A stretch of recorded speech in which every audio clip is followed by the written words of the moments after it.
So I Googled. So I don't wanna generally go back and talk about songs we already talked about, but real quick, we harped a lot about how there was almost no synth on Worker Bee. And you pointed out that maybe like the section from 142 to 152 is synthy. And I didn't go back and listen to Worker Bee, like the album version, but I did go and find a couple of the live videos, and I found the one where I could see the best video of Jesse. And there are some moments where it seems like he might be playing, but like the way Jesse plays the synth, like especially if it's a really simple part, he's just like banging his head and not looking at the synth. So I'm like, I don't know, is he playing or is he just like looking at it and like using it as like using it as like sometimes he like uses it, like holds on to it and head bangs and like he's not actually playing the synth. He's just sort of like he's just like having fun. He's the best hype man. I love him so much. But definitely that part from like 142 to 152. In the live version, he plays keyboard, not synth. Like it's like a piano part. I thought it sounded more to me like keyboard. Yeah. So I didn't. So I don't know. I mean, there might have been some like really quiet synth in there, but that is it. That is all I heard. I know it's like that whole album is low on synth. I think like it's. And I think they went back to a lot of it on this album on Go, at least at points, or at least they tried to. Yeah, like the beginning of The Worst Is Yet to Come.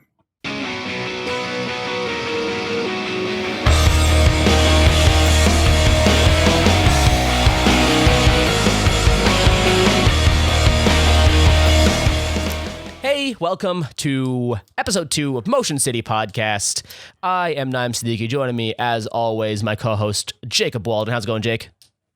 The worst is yet to come. Yeah, Jake picked this song for the meme, and then I held him to it. That's the story I'm going with. I said, that's you true. Picked it, we have to do it. It's fine. I like it. Also the joke, but I feel like there's no way I can say this that conveys that I'm being authentic, but I do kind of feel like I was held to it. I mean, I do really like this song. If that's we can absolutely go with that story, but I'm ready to play the Greg Davies and be like, I forced you to do this. Like that's fine.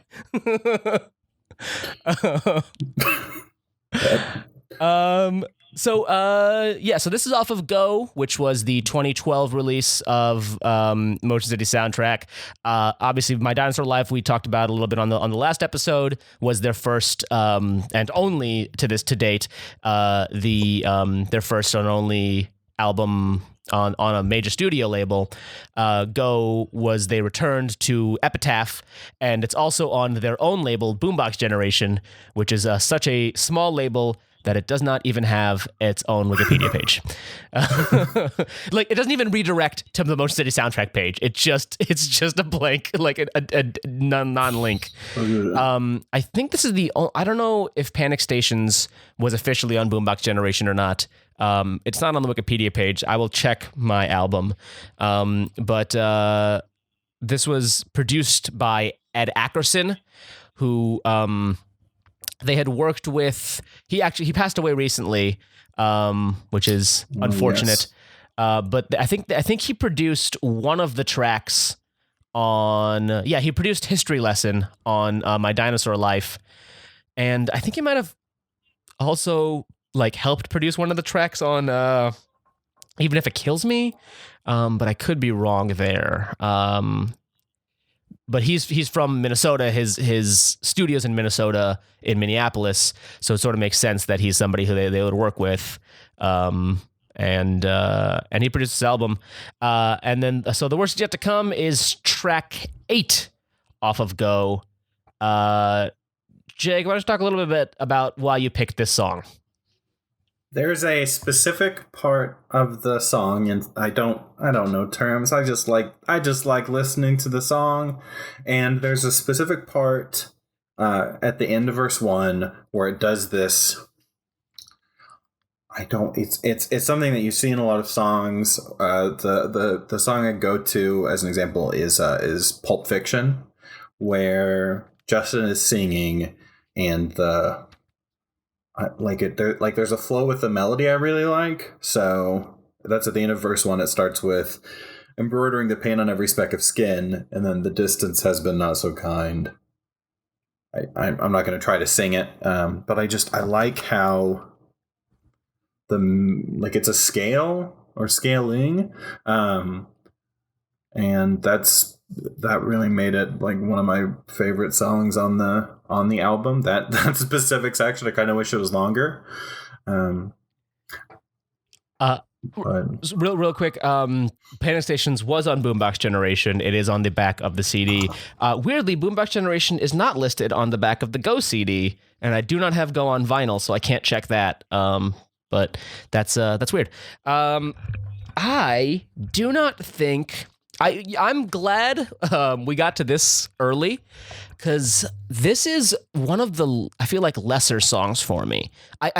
I mean, there's parts of the song that I really like. I really like sort of the transition into the bridge, and I actually really like the drum part. I listened hard for the drum part this time again as well. But in general, I feel like it's just sort of slow and like plodding. I don't know. Like, it's funny because we talked about this a while back about how this album gets a bad rap, and it's well known as Motion City's worst album, which is a misnomer. It's their least good album, right? Like, it's 6 out of 6, but that's not a bad thing necessarily. It just means it's not as good as the other 5. But I don't know. Like, maybe it's just because like this whole album is like about death, like it's very like, it's a very like somber album. But I don't know. And I watched like a bunch of live performances, and it's just it's not the kind of song a crowd can get into, I don't know. It's also they rarely play anything off of Go these days, like after the Go tour, because like nothing on there really is like a song that people can like sing along to and like really get into. Like True Romance, kinda, Circuits and Wires. I think Circuits and Wires they could for sure, but there's not like that. Yeah. I feel like there's not that like, let's get fucked up and die moment in any of the songs except for the bonus tracks. Give Up, Give In would be a great like concert song if it wasn't a B-side. But like I feel like the bonus track, Go has the best bonus tracks of any Motion City soundtrack album. And it's a shame that they're all bonus tracks. But Worst Yet to Come, couple interesting notes I had on this one. It was one of the earlier songs from the album. Recorded for the album. So they've recorded in around like 2009. Apparently it was like just one day. Josh came in with a guitar part and like Justin wrote lyrics right away. But this song was written sort of during My Dinosaur Life sessions. So Tony's arm was broken. And just by coincidence, Claudio Rivera tracked the drums on this song, and like because they were friends with him, and they were like, I was like, yeah, sure, Claudio, can you just fill in real quick and do the tracking of the drums? And they said he tried to write it as if like what he thought Tony would write. But then when Tony came in, and I don't think it was any like disrespect to Claudio, I think it was just he came in and was like, I don't want to hear any of that. I just want to like go in clean. Just give me the track without any drums, and I'll write the drums. And I think I don't know if I necessarily noticed it in Worker Bee as much as I feel like I noticed it here on this track. Not that that's a bad thing. I don't think that's what I actually, like I said, I think a drum part's something I really like about this song. Because while I think the verses are sort of slow, the chorus, he does this thing where the verses and the bridge are all like, he's mostly hitting like in eighth notes, like a and then when it gets to the chorus, he switches to 16th notes. It's like and it feels like, even though it's all at one tempo, the whole song's at a single tempo, the chorus feels like it moves a little bit more because the drum beat is twice as fast. You know what I'm saying? I know the terms. I just don't think of the song like I don't have that, like your memory of the song is so much better. Well, I listened to it like 4 times on my way home today. Like just sort of get into it, because it was this weird thing of like I was trying to listen to it, and then like I just like kept like dropping off after the bridge. Like the bridge would like sort of like end, and then I'd sort of like, oh, I'm supposed to be paying attention to this song. Like I don't know. I don't know what it is about this song that like I'm just not a fan. What else would like is that? What do you love about it besides the Well, now that you're mentioning how much you're focusing on like the backing drums, I think for me, and this just applies to all the music I listen to, it's like I primarily think of it as lyrical. So like the strength of a song for me is as I say, I put most of the weight on the lyrics. And I again, like looking through the lyrics of this, there's not anything I like particularly, like for songwriting. Obviously Justin's had much better written lines, yeah, but I like how it's sung. I like I don't know if I like or just like it's the distance has been not so kind. I curse this caveat. I'm not sure what that means, but I like it for some reason. I don't know, the word caveat for some reason I like. I think it just sounds good in the context of the song. The meaning of it sounds good in context of the whole song. Like it just, I mean, if you're this guy on song meanings who thinks that it's about Isaac Asimov's Foundation series. About Isaac Asimov's Foundation series. I would read this whole thing, but I've never read Isaac Asimov's Foundation series, so I have no idea like what it's about. I've heard of it, like that's 2 like, for 2 so far with song meanings coming up with the most esoteric possible explanation for a song. No, for sure. Like considering we had the Obama thing last episode and the Foundation thing this episode, I'm really hoping this is like a recurring segment now of like some ridiculous song meanings person. like what this do you think? This guy wrote a lot. It's like what do you think Hold Me Down is about? I think it's about being held down by the Communist Party in Soviet Russia. Yeah, like this is just dead serious. And this is on an obscure site, so it's not like someone's writing this for a meme. No, it's legit. Like, it's legit. And it's like, I mean, I skimmed it, but it feels like it's well written. Like, there's a lot of, like, I'm scrolling, like, significantly for this. There's a lot of words. They had, like, a whole writing of this. It also says, hello, person from the future. Hope you liked my interpretation. If you see anything else I could add, by all means, let me know somehow. You'll figure it out. So, Slava, SLAVAA on songmeanings.com. Profile. If you're listening to the podcast, Slava, please get in contact with us. We'd love to have you on the show to talk about, I don't know, talk about something, anything, any Motion City soundtrack song you want to talk about. We'll get you on the show, because this is like, there's a lot. I mean, and I understand, right? Like, the first comment is like, this is gonna be out there, but if you take every song to be about relationships and boring everyday problems, are you really living? Like, okay, cool. Yeah. Like, I get that, right? Like, sometimes it's not fun to think about everything like in the most strict sense, right? And some songs aren't about the most strict sense, but like, it's so out there. I love that. My favorite conspiracy theories are the ones that like don't affect anybody in any way ever about anything. So like, have you heard the conspiracy theory that I might have already talked to you about that? Have you heard the conspiracy theory that Jimi Hendrix is Barack Obama's father? No. So, Does by it the way, line up? I Googled it to find the evidence, and the first result is on fan theories, reddit.com/Arsha's fan theories, which is amazing. It's my Barack Obama fan theory. Here's a picture. Hold on. Let me skim this fan theories. So basically, hold on. Oh, because the person was listening to Hendrix. So the theory goes in 1960, Seattle, where Obama's mom lived in Seattle around 1960, and it's around the time he would have been conceived. Jimi Hendrix was playing small venues all over the city, in Seattle. And Barack Obama's mom, Ann Durham, was like a figure in the counterculture scene in Seattle and like hung out at punk shows and stuff like that.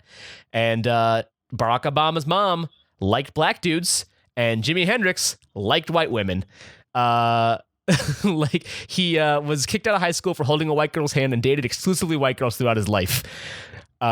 So there's that, and they look a little similar, sound a little similar. Oh, Jimi Hendrix was fucking, and they're both left-handed. And then at the end of near the end of the song Voodoo Child Blues, he sings Fly On, and the official lyric is Fly On Lil Mama, but it sounds a little bit like he might be saying Fly On Little Obama, which is so ridiculous, and I love it. Yes. also my headcanon. my Barack Obama headcanon. Also that what's OJ Simpson is Khloe Kardashian's dad or Kourtney Kardashian, one of the Kardashians that isn't Kim. The theory is that OJ Simpson is her real father. Cause he was good friends with Kardashians. And Khloe Kardashian is a lot taller than the rest of her sisters, and doesn't really look like a lot of her sisters, but looks a little bit like OJ Simpson. And look her up. OJ Simpson and Kris Jenner were very close. The first response for Khloe is Kylie Jenner, and that's got a sting for Khloe. By the way, when I search Khloe Kardashian, maybe it's because of my search history, but I type in Khloe Kardashian, and one of the first results is and OJ Simpson. Sick. All right, Khloe Kardashian and Tristan and OJ. He says he's not her dad, but he also said he didn't kill his ex-wife. You know, that's all I'm saying. I don't believe what OJ Simpson says. I don't know. I feel like he'd cash in on that, right? No, I don't think so. Thing of years ago, how he sold memorabilia and then tried to steal it back. Yeah. That's what he went to jail for. For stealing, trying to steal his memorabilia back. It was the counts of, I think SNL, the joke on SNL was the counts of armed robbery and blah, blah, blah, blah, but really murder. But I would buy OJ, because first of all, he's trying to stay out of the spotlight as much as possible because he knows his reputation. And that's his dead best, close friend, at least the guy who got him off, one of the guys who got him off for murder. So yeah. I would buy him trying to honor his memory by not not trying to be yeah, I'm his daughter's real dad. I fucked my friend's wife while he was not while he was getting me off a murder trial, because she was already born by that point in time. But I don't know. Again, it's one of those things that does not matter. It does not matter. But it's that is my headcanon that Khloe Kardashian is OJ Simpson's real daughter.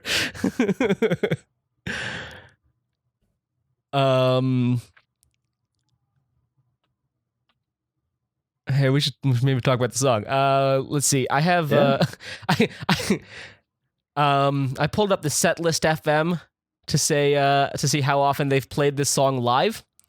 And it's 14 times, and all between June and July of 2012. So one single tour, they played this song live, and then did not play it again on tour. Yeah, it's one of those But you make the good point about singing it live. If you're singing along, you're singing with them to say the worst is yet to come. That is a bummer. Even that, I can buy singing along to sing the worst yet to come, but it's not a song that people are gonna get hyped to sing along to. I'm looking right now, and they have never. Oh no, they have. They've played The Conversation live 29 times. Are you kidding me? The Conversation? I love The Conversation, but that's a song that doesn't feel like a song that they play live. It's a pleasure to meet you. They've only played 7 times live. But yeah, this is one of the lower songs they played live. Box Elder also from this album 6 times live. But like Circuits and Wires 18 times, which makes sense. They probably opened every show on that tour with it. June 14th to October 10th, they played Circuits and Wires a bunch. And like that's a song that I can imagine like bopping to, you know?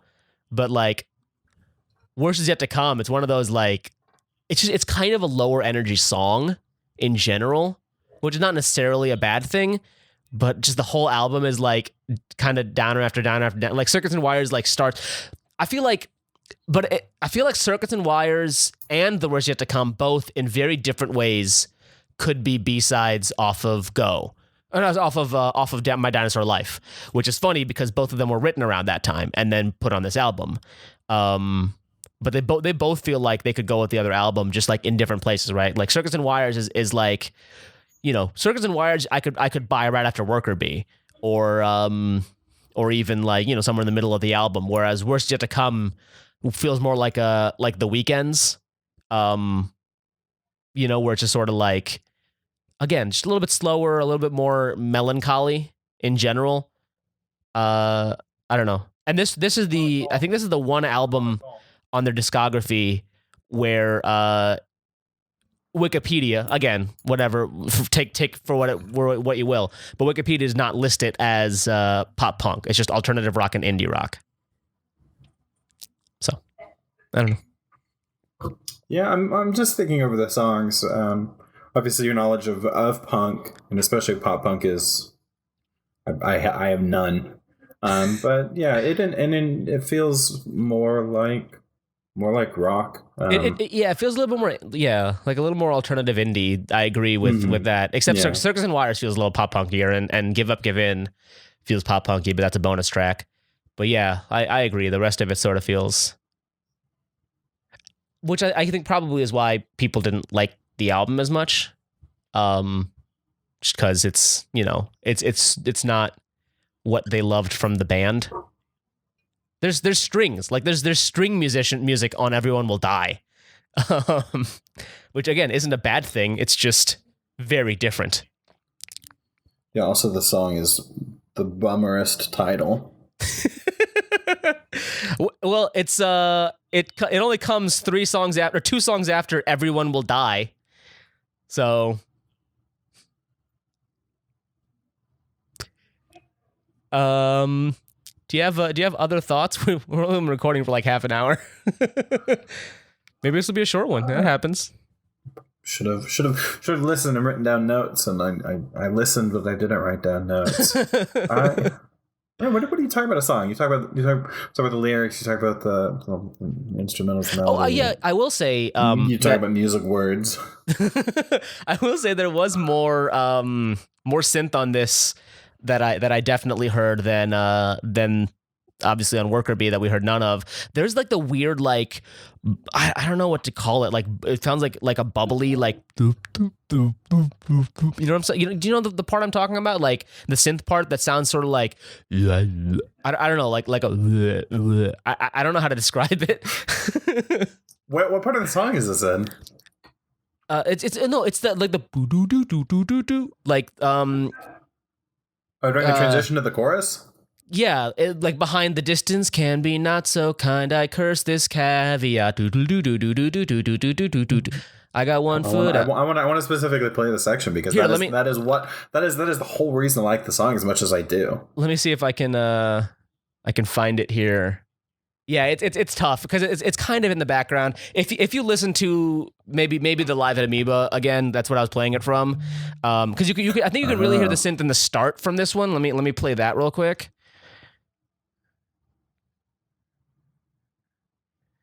Like that really comes through. Not on my side, but yeah, I know the song. That technique, I don't know what you would call it. With that particular singing with the melody, is the melody goes through a scale. Yeah, you know? I don't know what you call it, but I was interested by the synth part there, and I do really like that melody. I feel like the song in general. I don't know. I don't hate this song, you know. But it's one of those songs that like. Do you ever listen to the song apart from the album?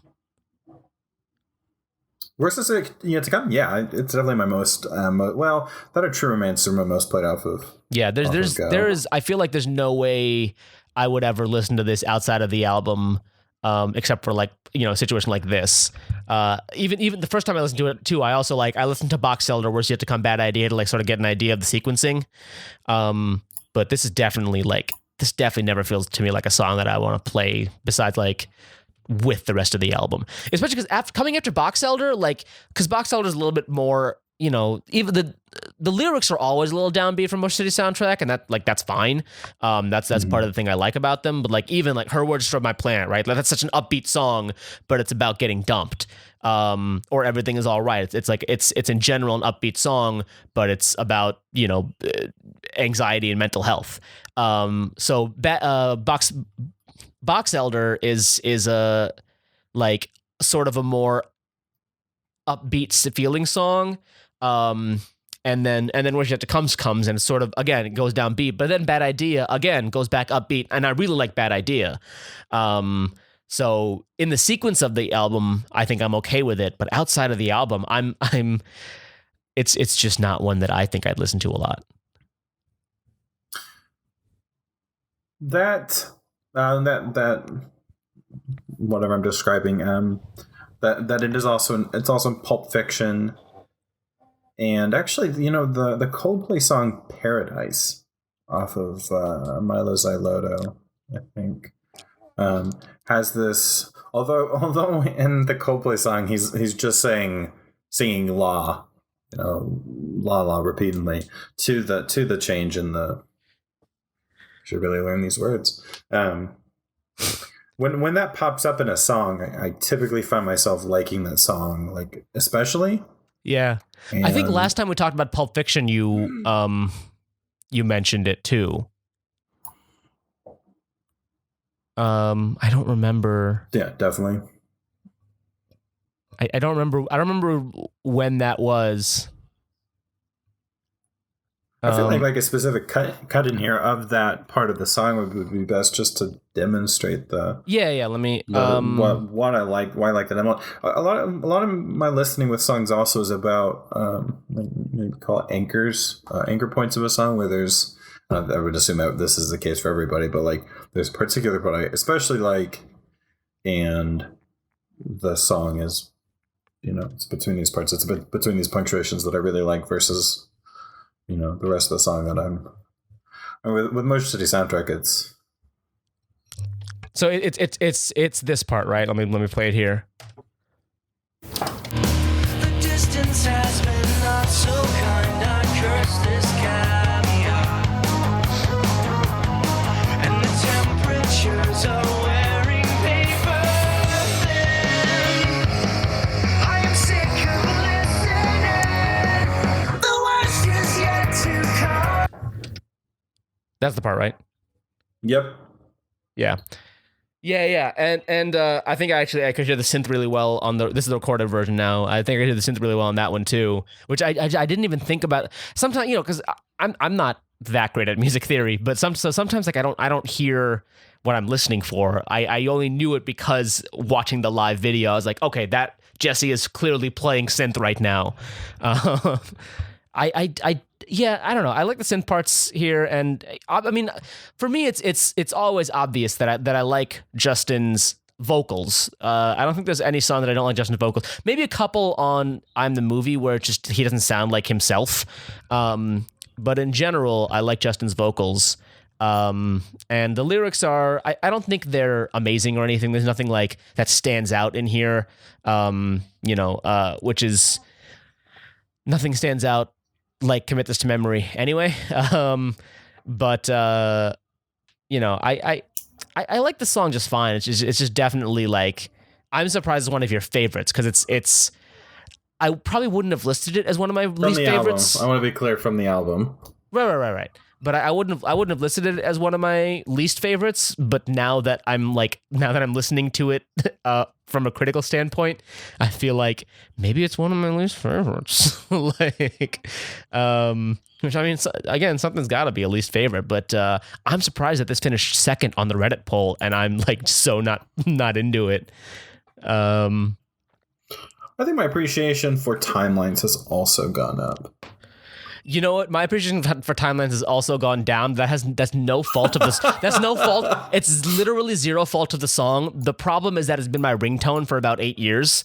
Oh God. And like that just happens, you know. Like you'll hear a song so much that you'll be like, and I really should change it. For a while, it was the Daredevil theme song, but I definitely like it was my. I think Timelines is probably my favorite song off the album in the beginning, and then like it's not super low now, but it's definitely fallen a bit, and that's my own fault. It's my own. Like it's just I hear it so often because anytime I get a phone call, it's not a matter of time, it's just a matter of timing, and then the drums come in, and so like. Every time I hear that, I'm like, am I getting a phone call?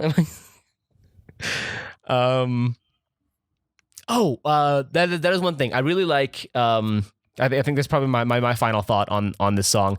I really like in the technique in the,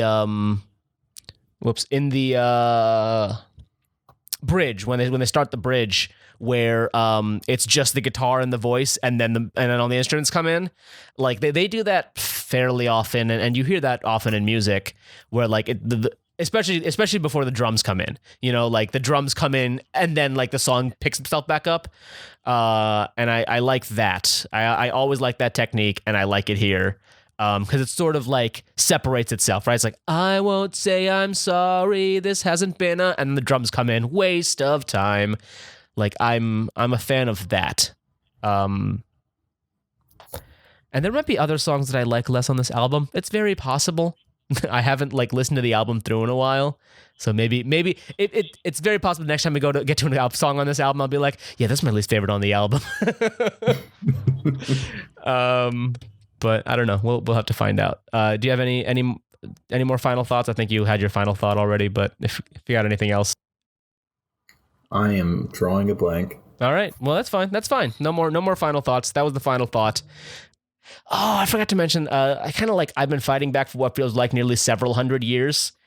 Like nearly several hundred is like, I don't like, that's such a weird little like thought, you know? Like I enjoy those kinds of weird little thoughts. Again, it's not something that like really strikes me all the time, but it is like something I've sat there thinking about. Like, was it initially 700 and they changed it to several hundred? And then like, is it like nearly several? Like, does that mean it's not several yet? Or like I don't know. It's such a weird little like, it's such a weird. When you like really get into that, like really look at it literally, then yeah, I know, yeah. But what it means, you know. No, I get the context. I understand what it means, but sometimes I'll just sit there thinking about like, what does that even like actually mean? Like literally, what would that mean? If you want to follow us on Twitter. We're on Twitter. I am at Kuhan. Jake is at XFIP minus. That's XFIP minus, spelled out like the baseball stat, except the baseball stat probably isn't usually spelled out. We are at Motion City Pod on Twitter. I added a website. We don't have like a proper URL right now. So right now I think it's just at iamkuhan.com/Motion City. Eventually we'll probably have like a proper domain name, but right now, literally right now, it just says "Hello World, welcome to WordPress." This is your first post. It won't say that by the time anybody's hearing this, but it's definitely what it says right now. That I think is all of our things. We don't have an Instagram yet. I should register that before I release an episode. It'll probably be Motion City Podcast or something. Find it on the Twitter. And that will do it for this episode. Until next time, the worst. Oh, you know what? I meant to announce the next episode last week. I forgot to. The next episode I will announce this week is going to be A-OK. We're going to talk about A-OK from I Am the Movie. So join us next time, and the worst is yet to come. Forever. The distance has been not so kind. That crystal sky.